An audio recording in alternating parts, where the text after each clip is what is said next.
Estamos de volta com o programa Em Pauta e antes de continuarmos a nossa conversa com a professora do curso de Direito da Universidade Fevale, Cláudia Petri, eu vou convidar você a acompanhar alguns casos de famílias que são pais, não biológicos, mas pais de coração. Confira na reportagem de Elisa Malicheski.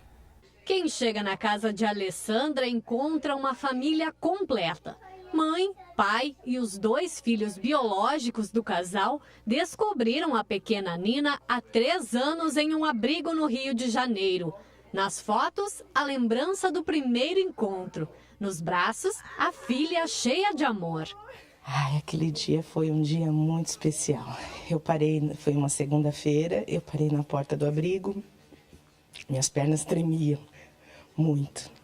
Entrei, me apresentei, e a dona do abrigo abriu a porta do berçário e falou: tua filha está ali, naquele berço branco.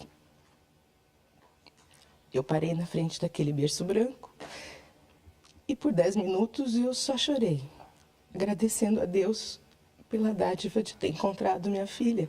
E foi mágico, né? Era encontrar o que a gente estava procurando, não sabia que rostinho que tinha, como é que era. Foi lindo, assim, a mesma sensação de nascimento de quando eles dois chegaram pra gente, né, pela via biológica. Nina foi planejada antes mesmo de virem os filhos biológicos do casal. E não houve nenhuma dificuldade na adaptação como os irmãos. Eu lembro que no momento foi bastante emocionante mesmo. Eu peguei ela no colo, tem foto disso, a primeira vez que eu peguei ela no colo e tá lá eu com aquele sorriso bobo no rosto, pegando a minha irmã tão sonhada. Há 1 ano, essas mãos aí também não se separam mais. O sorriso no rosto de Felipe e Vitor mostra que por aqui também nasceu uma nova família. Denise e Rafael não têm filhos biológicos e sempre quiseram adotar. A ideia era apenas um. Mas o coração abriu mais um espacinho ao conhecer os 2 irmãos. Depois de uma semana de habilitado, nos ligaram de Belo Horizonte, de Divinópolis, para avisar que os meninos estavam no nosso perfil. Foi um misto de sensações, assim, a gente teve euforia, teve angústia, teve ansiedade, teve tudo ao mesmo tempo, mas foi muito gratificante poder ver eles pessoalmente, assim. No ato de adoção, a diferença entre filho adotivo e biológico fica apenas nos documentos ou no dicionário. Ao se entregar ao cuidado de um novo membro da família, todos viram mães e pais de coração. Para quem adota, é claro, uma alegria, mas essa conta nem sempre fecha. No Brasil, existem cerca de 5.000 crianças à espera de uma família e cerca de 33.000 casais na fila de espera. Espera é o que Tatiane vive há 3 anos. Depois de descobrir que não poderia ter filhos e ter tentado 2 fertilizações, ela resolveu entrar no Cadastro Nacional de Adoção. Um pouquinho frustrante, né? Esperar tanto tempo assim, já que é uma fila, uma lista, né, nacional e tem tantas crianças que precisam de acolhimento, de carinho e a gente ainda não foi chamado, né? Infelizmente, adotar é uma ação bem difícil no Brasil. São poucos os casais que aceitam mais do que uma criança e são muitas as crianças que têm irmãos e não podem se separar. As exigências continuam na cor da pele. Ao todo, 35% só querem criança branca e a maioria prefere bebês. Desde 2009, a lei exige que quem quer adotar faça um curso preparatório. Nas aulas se aprende, por exemplo, que a prioridade para a justiça não é encontrar a criança ideal para cada família inscrita, mas a melhor família para cada criança.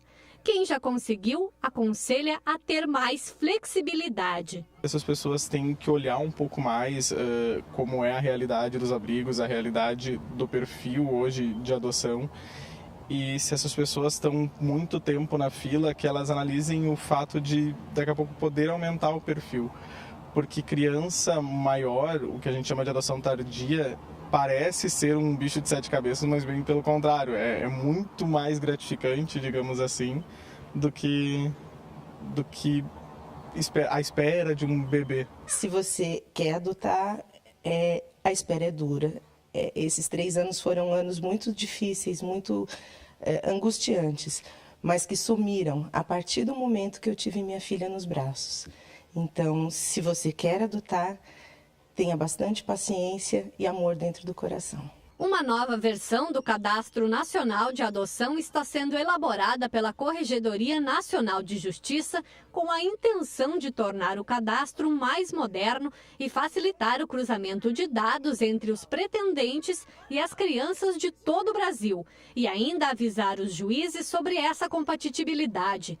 Para quem espera, ansiedade. Arrumando o quartinho, aquela coisa toda, porque pode chegar amanhã, pode chegar depois da manhã, então a gente estava com uma grande expectativa em relação a isso, né? Um lar de amor, de carinho para essa criança, que a gente quer dar muito, né? E para quem já conseguiu, a sensação mais completa de amor. A gente bloqueia, mas é uma emoção gigantesca, muito grande. Como se tivessem nascido de ti mesmo, não tem diferença? Às vezes a gente esquece, às vezes a gente fica lembrando assim, mas o que a gente fez quando tu tinha 2 anos? Daí a gente lembra, nossa, eles não estavam aqui quando eu tinha 2 anos, mas a sensação é que eles já estavam aqui, a gente acaba esquecendo. A própria família acaba esquecendo também, extensa, acaba esquecendo que eles chegaram há pouco tempo, porque parece que já faz muito tempo. E ela, assim como meu irmão, eles representam muito amor, eu amo muito eles, faria qualquer coisa por eles. A família ficou completa. Sim, a família ficou completa. Naquele momento eu dei à luz a minha filha. Ela nasceu, como eu sempre digo para ela não nasceu da minha barriga, mas ela entrou no meu coração. Tá, aí a gente viu, né, professora? Faz bem para a criança que é adotada e faz bem também para as famílias que adotam. Né? Com certeza. Essa reportagem acho que mostrou bem a interação que existe entre a família, né? E uma das mães ali falou bem, né? É uma adoção com o coração. Tá? Quanto maior o carinho que tu tem, né, por aquela criança, por aquele ser que está se inserindo agora na tua família, ela também vai responder dessa forma, né? É preciso sempre pensar que essas crianças que são um pouco maiores, elas vêm com uma história de vida, de um modo geral, nada agradável. Né? Ser retirada do lado da sua casa, né? Ser retirada do convívio, às vezes, com os outros irmãos. Com um pouco de compreensão disso. Né? Com um pouco de compreensão. Então, ela precisa se sentir acolhida. Né? Agora, eu acho que quando a família já tem outros filhos, como foi o caso dessa situação que nós vimos, essa reportagem belíssima, né? Também não basta só pai e mãe quererem a adoção. É importante que os irmãos recebam essa criança ou esse adolescente que vem como um novo irmão e que já, como se já estivesse na família. Que aceitem, né? Que aceitem, né? Porque quando começa entre os irmãos a diferença, não, mas tu não é meu irmão, tu só veio para essa família, o conflito surge e pode aí sim provocar situações que ninguém gostaria de viver, né? E que os pais também eduquem, num caso como esse, de forma igual. Não façam distinção, passar a mão na cabeça porque um é adotado, porque o outro é meu filho biológico. Não, exatamente. O comportamento tem que ser o mesmo, a educação tem que ser a mesma para os 3, porque assim faria se fossem, por exemplo, 3 filhos biológicos, né? E como nós vimos ali na reportagem também, a flexibilidade, um próprio pai de coração, como se usa o termo, né? Avisando, isso. Sejam mais flexíveis na adoção e quem pretende adotar que vá conhecer a situação de uma casa, de um abrigo, né? Porque muitas vezes, indo no local, pode-se mudar um pouco o pensamento, né? E se tornar mais flexível. Com certeza, com certeza.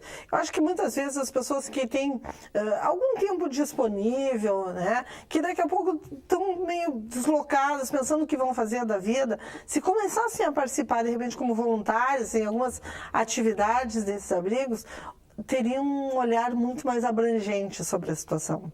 Certo. A gente voltando um pouco agora aos dados, né? A senhora trouxe algumas informações sobre documentação necessária, né?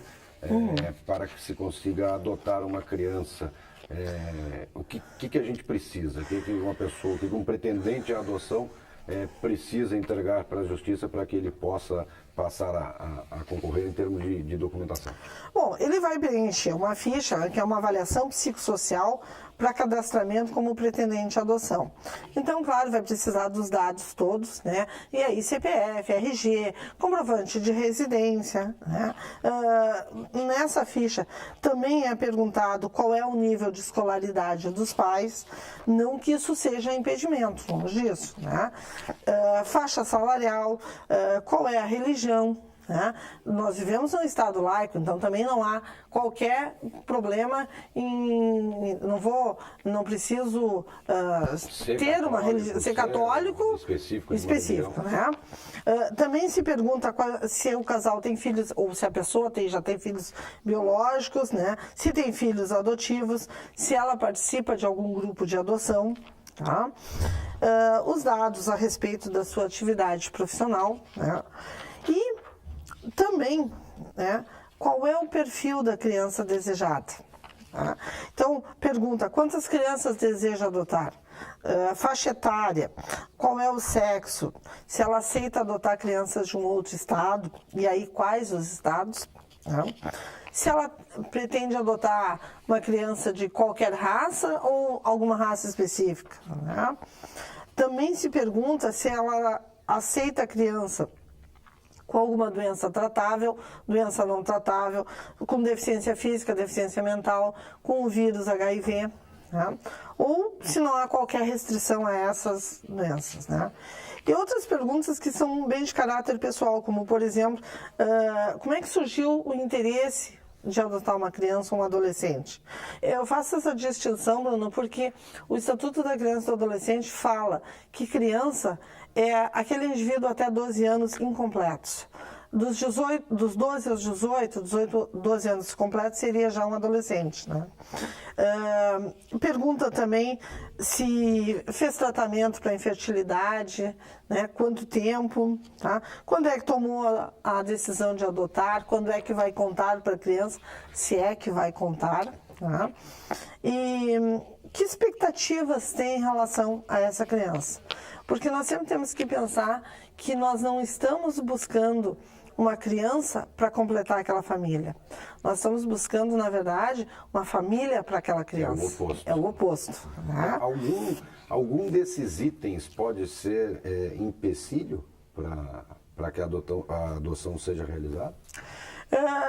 De um modo geral, não, mas o juiz pode entender, né, com base nesta ficha, com base no curso que a família tem que fazer, na avaliação multifuncional, que aqueles pais não estão em condições de adotar, ou que aquele indivíduo não está em condições de adotar, porque ele não está preparado psicologicamente para receber uma criança na sua vida.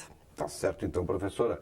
Agradeço a participação mais uma vez, muito obrigado por ter nos esclarecido algumas dúvidas minha e também dos nossos telespectadores. E, mais uma vez, muito obrigado por ter aceitado o convite e participado com a gente no Em Pauta dessa semana, justamente sobre esse assunto tão importante. Bruno, eu que agradeço, né? Eu acho que a sociedade precisa ter essas informações, o judiciário precisa se abrir para divulgar cada vez mais, para que esse número, né, de 5.500 crianças não seja mais presente aí nas nossas listas, que a gente não tem uma lista de adoção, porque com certeza tem um lugar no coração de cada um. Tá certo, então. Obrigado mais uma vez pela participação. O programa Em Pauta dessa semana fica por aqui. Para você, muito obrigado pela sua audiência e até o próximo programa.